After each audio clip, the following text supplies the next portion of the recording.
Imagine this. You're standing in front of an ancient stone wall. The carvings are thousands of years old. You don't know the language, you don't know the culture, you don't even know the people who once lived here. But somehow, you understand. The spiral, the sun, the serpent, they speak to you without words. Now here's the mystery. Those same symbols, spirals, suns, serpents, appear everywhere. From the pyramids of Egypt to the temples of Mesoamerica, to cave walls in Europe, and even the deserts of Australia. How is that possible? Did ancient civilizations share a secret language of symbols? Or is there something deeper, something universal, that connects all of us across time? Stay with me, because today we're going to unlock the hidden code of humanity's past, the secret language of symbols. Symbols are the oldest form of communication we have. Before alphabets, before numbers, even before spoken words were written down. Think about it. The very first humans to pick up a piece of charcoal and draw on a cave wall didn't sketch long sentences. They drew animals. They drew spirals. They drew hunting scenes. Why? Because symbols can cross barriers. You don't need to speak French or Mandarin or ancient Sumerian to understand the image of a sun. You see it. You feel its warmth. You know what it means. And here's the mind-bending part. Some of those very symbols carved 30,000 years ago are still with us today. The spiral, the cross, the circle, the serpent, the tree. Every culture, every civilization, every era has used them. The question is why? Let's look at some of the most powerful, recurring symbols in human history. The spiral, found in Neolithic tombs in Ireland, carved on rocks in New Mexico, painted on pottery in Africa. It's almost always connected with cycles, life, death, rebirth. Some anthropologists believe it mirrors the shape of galaxies, hurricanes, or even DNA. The serpent, feared in the Bible, worshipped in Mesoamerica, revered in Hinduism. Snakes shed their skin, and across cultures, they symbolize transformation, healing, and renewal. The tree of life. From the Norse Yggdrasil to the Mayan world tree, to the tree in the Garden of Eden. Always a symbol of connection, roots below, branches above, humans in between. The sun, worshipped by Egyptians as Ra, by the Inca as Inti, by countless cultures as the giver of life. It makes sense. Without the sun, we don't exist. Now here's the wild part. These symbols appear in cultures that, as far as we know, never contacted each other. So did they all just come up with the same images by coincidence? Or were they tapping into something deeper, a shared language of the human mind? Here, where psychology enters the story. In the early 20th century, Swiss psychiatrist Carl Jung proposed the idea of archetypes, universal patterns that live in the human subconscious. According to Jung, no matter where you are born, your brain is wired to recognize certain symbols. The hero, the mother, the shadow, the wise old man. And these inner patterns spill out into our myths, our art, our religions. That's why cultures separated by oceans and centuries can tell similar stories and carve similar symbols. The hero's journey, the great flood, the dragon or serpent as a challenge.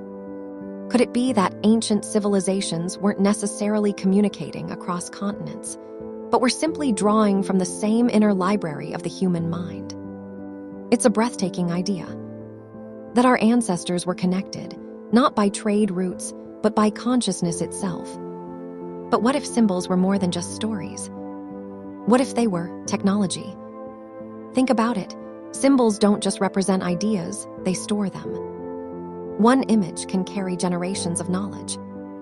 Take the Egyptian Ankh, the cross with a loop on top. It symbolized life, but it was also used in rituals, in art, even in architecture. Or the mandala in Hindu and Buddhist traditions, a symbol of the universe, but also a tool for meditation, designed to rewire your state of mind. Symbols are compact data. They're like USB drives for the ancient world, simple shapes that carry immense meaning. And here, where it gets even stranger.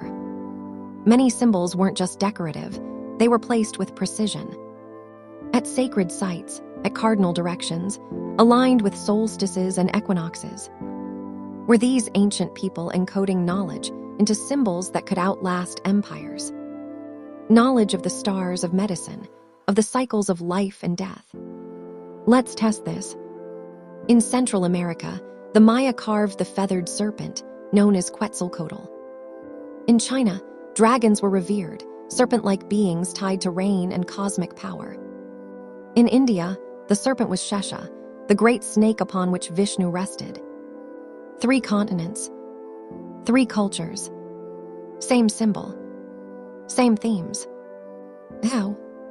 Some say it's evidence of ancient global contact, that civilizations we think of as isolated weren't so isolated after all.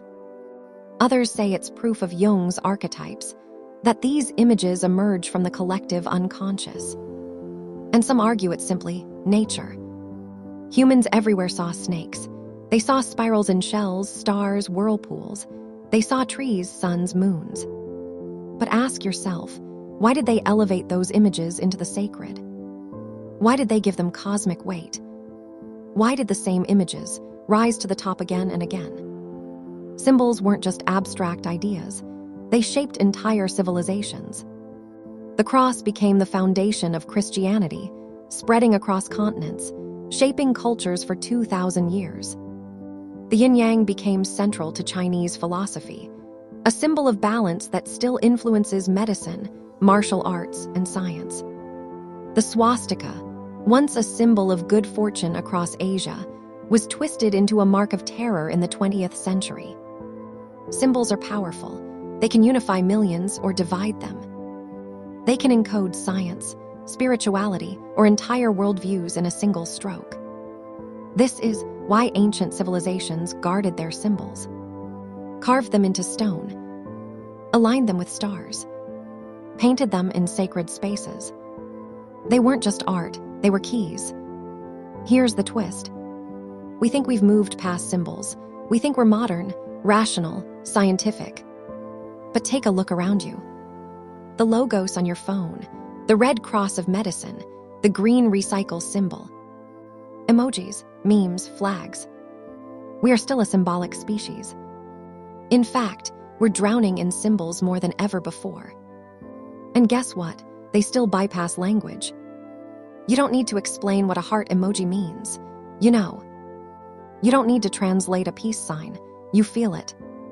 We are still speaking the secret language of symbols. We just don't realize it. So, what does all of this mean? It means that ancient civilizations may not have needed words to connect. They shared something deeper, a symbolic code that transcended borders, languages, even time itself. Maybe they weren't separated strangers, but members of one vast human family, telling the same story again and again, in different voices, on different stones. And maybe, just maybe, we're still telling that story today. So next time you see a spiral, a serpent, a sun, or a tree, pause. You're not just looking at an image. You're looking at the oldest language in the world. A language that connects you to every human who ever lived. Because symbols don't die. They live in us. They are us.